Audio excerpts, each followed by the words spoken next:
Nintendo Switch 2 is the hottest thing in gaming right now, and Thieves, unfortunately, are well aware of that. Thousands of the gaming consoles, worth about $500 each, disappeared out of a semi-trailer in Colorado, and if you buy one of these stolen consoles, you could find yourself owning a gaming system that won't play any games.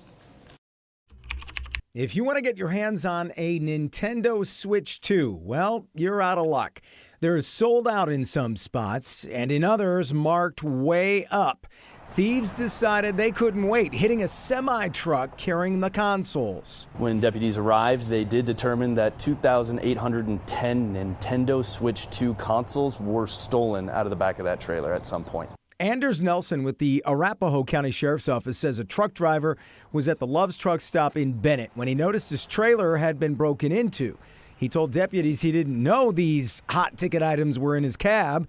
Thieves got multiple pallets full of Nintendo Switch 2 consoles. No small haul indeed.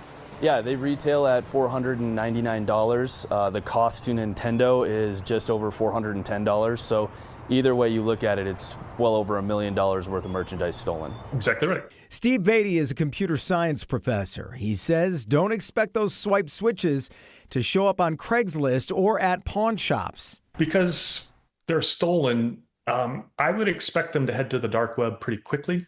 Unless they're shipped out of country. The anonymous spot to buy and sell, feeding a demand.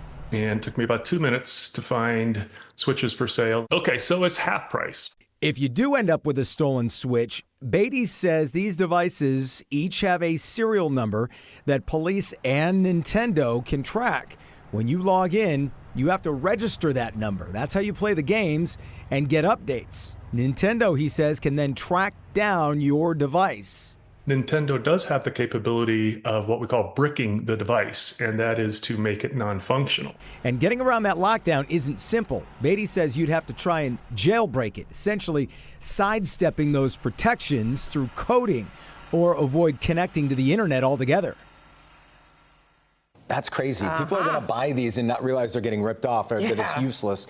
Beatty says if you are on the hunt for a Switch, stick to the shops that you do trust. Discounts right now aren't really a thing, so if you're not paying between $500 and $600 on the secondary market, that's a reason to be suspicious. Just wait until they restock them.